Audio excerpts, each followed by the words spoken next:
महापौर निवडीआधी चंद्रपुरात नाट्यमय घडामोडी। भाजप आणि ठाकरेंची शिवसेना एकत्र। ठाकरेंच्या सेनेकडून भाजपला पालिकेत सत्तेसाठी सव्वा वर्षांची ऑफर। किशोर जोरगेवारांची माहिती। चंद्रपुरात सत्ता स्थापनेसाठी आम्हाला 3 नगरसेवकांची गरज, त्यासाठी चर्चा सुरू। विजय वडेट्टीवारांची माहिती। तर संख्याबळ न जुळल्यास विरोधात बसू, वडेट्टीवार यांची भूमिका। सुनेत्रा पवार यांनी उपमुख्यमंत्री पदाचा पदभार स्वीकारला। अजितदादांच्या आठवणीने पार्थ पवार भावूक। राष्ट्रवादीचे सर्व नेते, मंत्री आणि आमदारही उपस्थित।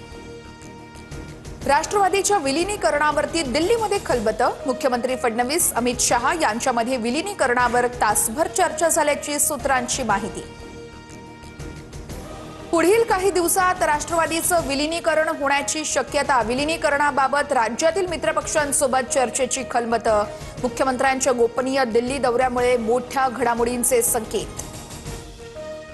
मुख्यमंत्र्यांनंतर उपमुख्यमंत्री सुनेत्रा पवार आज दिल्ली दौऱ्यावर जाणार। पंतप्रधान मोदी आणि गृहमंत्री अमित शहांची भेट घेणार। दिल्लीमध्ये घडामोडींना वेग। अजित पवारांच्या पक्षाचं काय करायचं या अनुषंगाने दिल्लीमध्ये चर्चा झाली असेल। फडणवीसांच्या सरकारमध्ये शहांचे 2 पक्ष आहेत। मुख्यमंत्र्यांच्या दिल्ली दौऱ्यावर संजय राऊतांची टीका। अर्थसंकल्पाच्या अनुषंगाने मुख्यमंत्री दिल्लीला गेले असतील। प्रत्येक वेळेस राजकीय चर्चेसाठी फडणवीस दिल्लीला जात नाहीत। दिल्ली दौऱ्यावरून चंद्रशेखर बावनकुळेंची प्रतिक्रिया।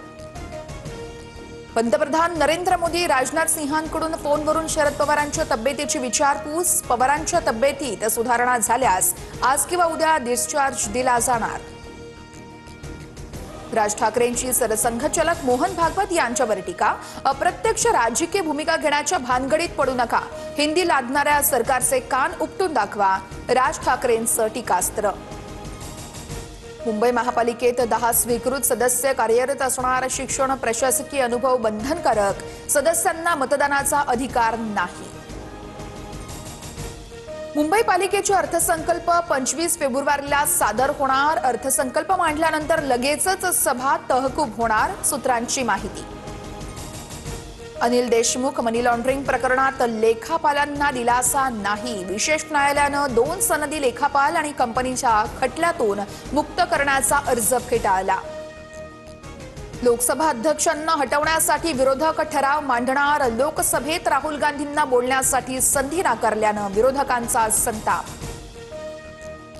बाबा सिद्दीकी हत्या प्रकरणामध्ये आज सेशन कोर्टात महत्त्वाची सुनावणी। 27 आरोपींना सेशन कोर्टात हजर केलं जाणार। सुनावणीकडे लक्ष। आरोपी आकाशदीप सिंहला 14 महिन्यांच्या कारावासानंतर जामीन। अहिल्यानगरच्या धामोरी स्टेशन परिसरात पाईपलाईन फुटली। लाखो लिटर पाणी वाया। परिसरातील शेती पिकांचं मोठं नुकसान। यवतमाळमध्ये लाडकी बहीण योजनेत मोठा घोटाळा। 516 पुरुषांनी योजनेचा लाभ घेतल्याचं उघडकीस। महिला बालविकास विभागाकडून शोध सुरू। ईपीएफओच्या सभासदांना खात्यातील रक्कम थेट बँक खात्यात मिळणार। एप्रिलमध्ये नवीन मोबाईल ॲप लॉन्च केलं जाणार।